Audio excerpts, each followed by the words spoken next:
जनता पार्टीचा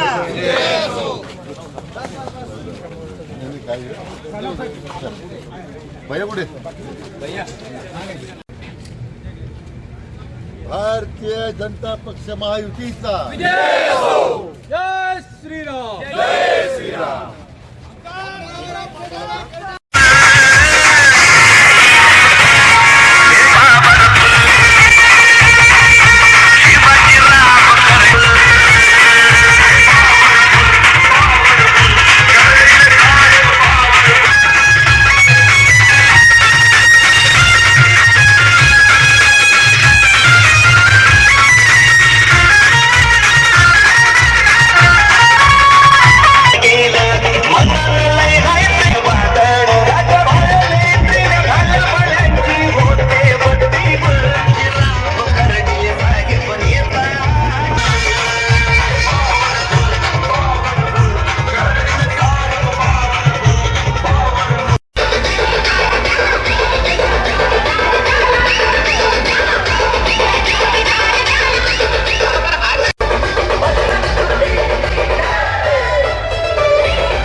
या क्षणामध्ये माझ्या मनात पूर्णपणे पृथ्वी आहे ती म्हणजे माझे वडील आदरणीय आमदार शिवाजीराव कर्डिले साहेबांनी.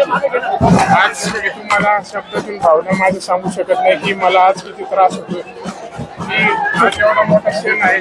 माझ्या राजकीय प्रवासाची सुरुवात आज झालेली आहे आणि या क्षणी माझे वडील माझ्यासोबत नाही की मी माझं दुर्दैव समजतो.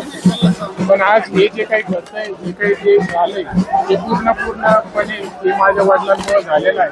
त्यांनी गेल्या 30 वर्षापासून रक्ताचं पाणी केलंय, रात्रीचा दिवस एक केलाय, सर्वसामान्य जनतेमध्ये राहिले, त्यांची कामं केले, सुखदुःखामध्ये गेले, सर्व काही जनतेसाठी त्यांनी त्यांचं पूर्ण आयुष्य शेवटच्या श्वासापर्यंत समर्पित केलं. आणि आज त्याचंच फळ म्हणजे गेल्या 6 महिन्यापासून या जनतेने मला काही एकट्याला सोडलं नाही. ही जनता माझ्यासोबत कुटुंबातल्या सदस्यासारखी खंबीरपणे लवकर ऍडमिट करा ना लवकर.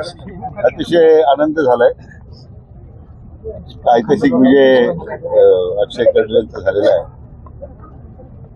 आज या निमित्तानं स्वर्गीय शिवाजीरावांच्या आठवण झाल्या शहरात नाही. मला वाटतं त्यांच्या कष्टाचं फळ होतं आणि कार्यकर्त्यांचं पाठबळ महायुतीमध्ये महायुतीचे नेतृत्व करणारे आमचे नेते माननीय देवेंद्र फडणवीस साहेब यांची दूरदृष्टी आणि त्यांनी योग्य वेळेत योग्य घातलेला समन्वय मला वाटतं हा विजय आहे. हा फडणवीस साहेबांच्या कौशल्याचा विजय आहे. मी सगळ्या राहुरीकरांचा या विधानसभेतील मतदार बंधू भगिनींच्या मनापासून आभार व्यक्त करतो. त्याचबरोबर हा विजय सुखरूप होण्यामध्ये त्यांचं मोठं सहकार्य मला लाभलं ते माजी मंत्री दादा तनपुरे यांना सुद्धा मी धन्यवाद देतो.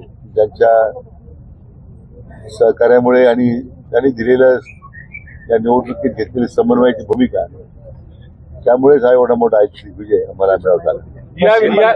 या विजयाचे शिल्पकार राधाकृष्ण विखे पाटील आहे. त्यांनी अशी विशेष भूमिका टाकली की बारामतीचा जे पवार आहेत माझं मी कधीच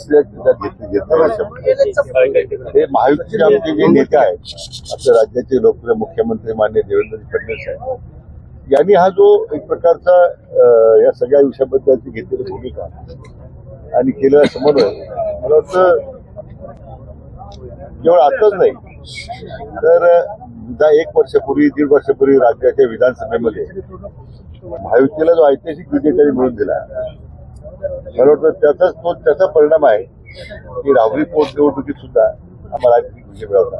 पश्चिम बंगालमध्ये अभूतपूर्व यश मिळालेलं आहे भाजपला. पश्चिम बंगालमध्ये जनगणना संपलेला आहे. म्हणजे जे लॉलेसनेस होतं सगळं, जे राज्य कायद्याचं राज्य शिल्लक नव्हतं, आणि तेच आपले आदरणीय प्रधानमंत्र्यांनी भूमिका मांडलेली आहे. तेच आपले गृहमंत्री आदरणीय अमित भाईंनी मांडली होती की पश्चिम बंगाल हा घुसखोरांचा प्रांत झालेला आहे. घुसखोरीमुळे एक तर देशाच्या अंतर्गत सुरक्षिततेला धोका तयार झाला होता, आणि ठराविक समाजाच्या मतासाठी लाचार झालेल्या ममता बॅनर्जीला स्वतःचं राजकीय महत्व होतं देशाच्या हितापेक्षा. मला वाटतं पश्चिम बंगालच्या जनतेनं त्यांना जी चपराक दिलेली आहे, तर भूषण भविष्यातील देशाच्या सुरक्षिततेसाठी पश्चिम बंगालच्या विकासाकरता आदरणीय प्रधानमंत्री नरेंद्र मोदीजी यांच्यावर लोकांनी विश्वास व्यक्त केलेला आहे. प्रामुख्याने आपण जर पाहिलं तर जसं आताच पालकमंत्री साहेबांनी सांगितलं की मुख्यमंत्री देवेंद्र फडणवीस साहेब यांनी महत्वाची भूमिका या निवडणुकीत बजावली. त्याचप्रकारे प्रामुख्यानं ज्यांनी या निवडणुकीमध्ये अक्षय खडले यांच्या पाठीमागं पालकाच्या रूपाने जी भूमिका बजावली ती जिल्ह्याचे पालकमंत्री नामदार विखे पाटील साहेब असतील, त्याचप्रकारे भारतीय जनता पार्टीचे राज्याचे उपाध्यक्ष सुजयदादा असतील, या सगळ्या लोकांनी वेळोवेळी ज्या ज्या गोष्टी कराव्या लागतील त्या केल्या, आणि त्याच्या माध्यमातून आज एवढा मोठा विजय. खडले साहेबांचा संपर्क होता, खडले साहेबांबद्दल एक लोकांची वेगळी भावना होतीच, पण या सगळ्यांबरोबर या भूमिका देखील सगळ्या लोकांनी बजावल्यात, आणि मतदार राजा जो आहे त्यांनी देखील एक मोठा कौल आज अक्षय खडले यांना दिलेला आहे. तेव्हा आम्ही सगळ्यांचेच या ठिकाणी आभार व्यक्त करतो.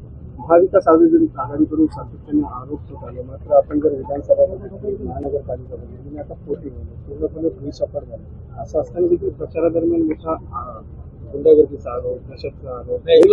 विरोधक आहेत, विरोधकांना बोलावंच लागतं, कारण बोलायला काहीतरी घ्यावं लागतं. मग ते बोलत असतात आणि त्या प्रकारे भूमिका मांडत असतात, पण जनता ही सुज्ञ असते आणि जनतेला माहिती असतं काय करायचं, कशा पद्धतीने करायचं. त्यामुळे खडले साहेबांचं काम असेल, राज्याच्या सर्व नेते मंडळी असतील, जिल्ह्याचे सगळे नेते मंडळी असतील, सर्वांनी ताकद, मतदार राजा सुद्धा असेल, ताकद अक्षय खडले यांच्या पाठीमागे उभा केली. 223 राहुरी विधानसभा विजय पाहायला मिळाला. पोटनिवडणुकीचा अंतिम निकाल